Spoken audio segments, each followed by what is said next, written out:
దేవుడి దయతో ఈరోజు మరో మంచి కార్యక్రమానికి శ్రీకారం చుడతా ఉన్నాం. రైతు బాగుంటేనే రాష్ట్రం బాగుంటుందని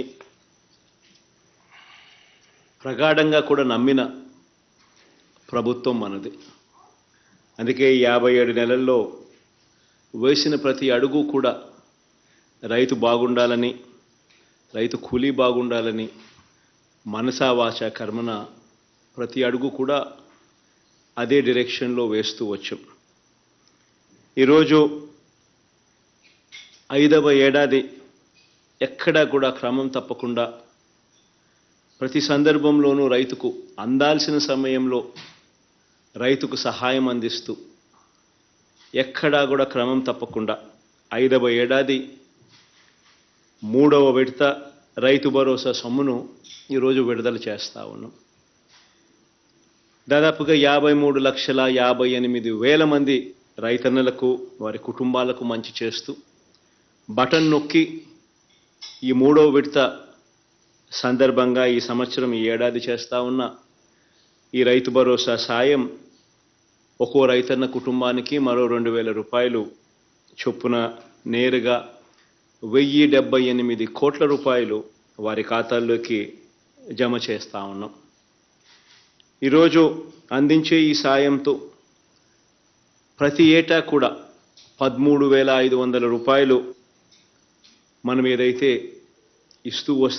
ఇస్తూ వచ్చామో ఈ 5 సంవత్సరాలలో ప్రతి రైతు కుటుంబానికి ఒక రైతు పక్షపాత ప్రభుత్వంగా ఈ 5 సంవత్సరాలు క్రమం తప్పకుండా 13,500 రూపాయలు ఇంటూ 5 సంవత్సరాల కింద 67,500 రూపాయలు ప్రతి రైతన్నకు ఇచ్చినట్టు అవుతుంది. ఈరోజు ఇస్తా ఉన్న ఈ 3వ విడత సహాయం కూడా కలుపుకుంటే ఇలా ఈ 53,58,000 మంది రైతన్నలకు అందించిన సహాయం కేవలం ఈ ఒకే ఒక్క స్కీమ్ వైఎస్ఆర్ రైతు భరోసా పిఎం కిసాన్ అనే ఈ ఒకే ఒక్క స్కీమ్ ద్వారా అక్షరాల 34,288 కోట్ల రూపాయలు ఈ ఒకే ఒక్క పథకం ద్వారా రైతన్నలకు పెట్టుబడి సహాయంగా, రైతన్నలకు పంటలు వేసే సమయంలో రైతన్నకు దన్నుగా పెట్టుబడి సహాయంగా అందించాం. ఈ ఒకే ఒక్క కార్యక్రమం ద్వారా జరిగిన మంచి ఇది ఎందుకంత అవసరము, ఎందుకంత ఇంపార్టెంట్ అన్న అంశానికి వస్తే కరెక్ట్గా రైతన్న పరిస్థితి ఏమిటి అని చెప్పి ఒకసారి గమనిస్తే రాష్ట్రంలో దాదాపుగా 50% మంది రైతన్నలకు 1/2 హెక్టార్ లోపు విస్తీర్ణం ల్యాండ్ ఉన్న పరిస్థితులు. అంటే దాదాపుగా 50% మంది రైతన్నలకు కనీసం 1.25 ఎకరాలు కూడా లేని పరిస్థితి. అదే 1 హెక్టార్ దాకా కూడా తీసుకుంటే దాదాపుగా 70% మంది రైతులు ఇదే కోవలోకి వస్తారు. మరి ఈ 50% మంది రైతులు, ఈ 70% మంది రైతుల పరిస్థితి ఏమిటి అని అంటే ఈ పెట్టుబడి సహాయం అనేది లేకపోతే వీళ్లకు రుణాలు అందడము కష్టము. ఈ రుణాలు అందని పరిస్థితి, రుణాలు ఒకవేళ వచ్చినా ఆ వడ్డీలు కట్టుకోలేని పరిస్థితి. ప్రైవేట్ రుణాలు అయితే మరీ ఎక్కువ వడ్డీలు, ఆ వడ్డీలు, ఆ రుణాలు, ఆ చక్కెర వడ్డీలు, ఇదే పరిస్థితిలో రైతన్న సతమతం అవుతా ఉన్న పరిస్థితి. ఈ రైతన్నలు ఏదైతే ఈ 50% మంది రైతన్నలు ఏదైతే 1.25 ఎకరాల లోపు ఉన్నవారు ఎవరైతే ఉన్నారో వీళ్ళందరికీ కూడా ఒక గొప్ప మేలు జరుగుతూ ఉంది. దాదాపుగా వీళ్ళు వేసే పంటల్లో 80% పంటలకు అయ్యే 80% ఖర్చు ఈ 13,500 రూపాయల్లో కవర్ అవుతుంది. దాదాపు 80% ఖర్చు 80% పంటలకు ఈ 13,500 రూపాయల్లో కవర్ అయ్యే ఒక గొప్ప అడుగు ఈ 57 నెలల కాలంలోనే మన ప్రభుత్వం వచ్చిన తర్వాతనే జరిగింది అని చెప్పడానికి ఒక రైతు పక్షపాత ప్రభుత్వంగా, మరీ ముఖ్యంగా పేద రైతుల పక్షపాత ప్రభుత్వంగా గర్వపడతా ఉన్నానని చెప్పి కూడా ఈ సందర్భంగా చెప్తా ఉన్నా. ఈ పెట్టుబడి రావడం వల్ల ఈ 13,500 రూపాయలు అది కూడా ఎప్పుడూ కూడా ఎక్కడా కూడా మిస్ కాకుండా క్రమం తప్పకుండా పంట వేసే సమయానికే కరెక్ట్గా ఖరీఫ్ మొదలయ్యే సమయానికే పంట వేసే సమయానికే మే జూన్ మాసంలోనే 7,500 రూపాయలు కరెక్ట్గా ప్రతి రైతన్న చేతిలోనూ పెట్టడం, మళ్ళీ పంట కోసే సమయంలో అక్టోబర్ నవంబర్ మాసంలో మళ్ళీ పంట కోసే సమయంలో మరో 4,000 రూపాయలు ప్రతి రైతన్న చేతుల్లోనూ పెట్టడం, మళ్ళీ అది పంట కోసే సమయానికైనా ఉపయోగపడుతుంది లేదా రబీ అవసరాలకైనా ఉపయోగపడుతుంది. మళ్ళీ ఆ తర్వాత రబీ పంట చేతికొచ్చే సమయానికల్లా మళ్ళీ జనవరి ఫిబ్రవరి మాసంలో మరో 2,000 రూపాయలు.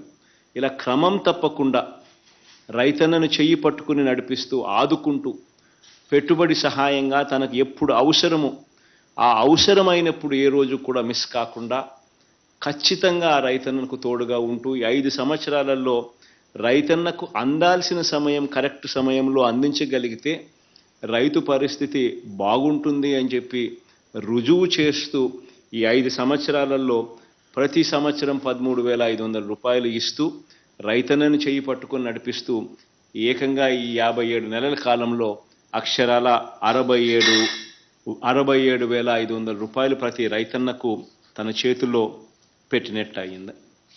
ఈరోజు ఒక మంచి కార్యక్రమం ఇదైతే రెండో మంచి కార్యక్రమం కూడా ఈరోజు చేస్తూ ఉన్నాం. ఈరోజు చేస్తూ ఉన్న ఈ రెండో మంచి కార్యక్రమం ఏమిటి అనంటే రైతన్నలకు క్రమం తప్పకుండా వారు పంట రుణాల కింద ఏదైతే తీసుకుంటారో బ్యాంకుల దగ్గర నుంచి పంట రుణాలు ఏదైతే తీసుకుంటారో ఆ పంట రుణాలన్నీ కూడా ఖచ్చితంగా రైతన్నలు క్రమం తప్పకుండా బ్యాంకులకు కట్టే కార్యక్రమం ఎప్పుడైతే చేస్తారో బ్యాంకులకు రైతన్నల మీద నమ్మకం కలుగుతుంది. ఇచ్చే వెసులుబాటు ఇచ్చే సొమ్ము కూడా ఎక్కువ మందికి రైతులకు ఇచ్చే పరిస్థితి కూడా నెలకొల్పుతుంది.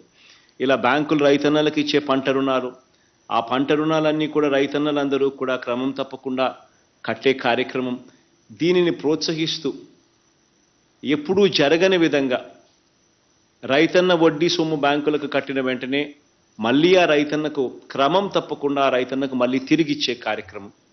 ఈ తిరిగిచ్చే కార్యక్రమంలో భాగంగానే ఈరోజు 2021-22కు సంబంధించిన రబీ పంటకు సంబంధించిన రుణాలు కానీ లేదా 2022 ఖరీఫ్ పంటలకు సంబంధించి ఈ రుణాల మీద దాదాపుగా 10,79,000 మంది రైతన్నలకు వాళ్ళు కట్టిన వడ్డీని మళ్ళీ ఆ రైతన్నలకు తిరిగి 0 వడ్డీ రూపేణ మళ్ళీ వాళ్లకు తిరిగి రీయింబర్స్ చేస్తూ తిరిగి ఇస్తూ 216 కోట్ల రూపాయలు నేరుగా బటన్ నొక్కి ఈ కార్యక్రమం అయిపోయిన వెంటనే వారి ఖాతాల్లోకి జమ చేసే మరో మంచి కార్యక్రమం కూడా ఈరోజు జరుగుతూ ఉంది. ఇది కూడా ఎందుకు ఇంత ఇంపార్టెంట్ అంశము ఇంత అవసరమైన అంశము అని అంటే ఎందుకనంటే రైతన్నలు కూడా క్రాప్ లోన్స్ ఏదైతే తీసుకుంటారో ఈ క్రాప్ లోన్స్ అన్నీ కూడా ఏదైతే తీసుకుంటారో 1,00,000 లోపు ఉన్న ఈ క్రాప్ లోన్స్ అన్నిటి కూడా రైతన్నలు కరెక్ట్గా బ్యాంకులకు కట్టే కార్యక్రమం ఆ రైతన్నలు కట్టిన వడ్డీని మళ్ళీ పూర్తిగా ఈ వెనక్కిచ్చే కార్యక్రమం ఎప్పుడైతే ప్రభుత్వం చేస్తూ ఉందో అప్పుడు ఆ రైతన్నలకు ఈ క్రాప్ లోన్ కింద తీసుకున్న ఈ సొమ్ము ఈ 1,00,000 రూపాయల సొమ్ము కూడా రైతన్నలకు వడ్డీ లేకుండా రైతన్న చేతిలోకి వచ్చినట్టే. ఈ డబ్బులు రైతన్నకు తన వ్యవసాయంలో ఎంతగానో పెట్టుబడి కింద ఎంతగానో ఉపయోగపడే పరిస్థితి కూడా ఉంటుంది. దీనిని ప్రోత్సహిస్తూ దీనిని క్రమం తప్పకుండా ప్రతి రైతన్నకు దీన్ని కడుతూ సహాయం చేస్తూ వస్తూ ఉన్నాం.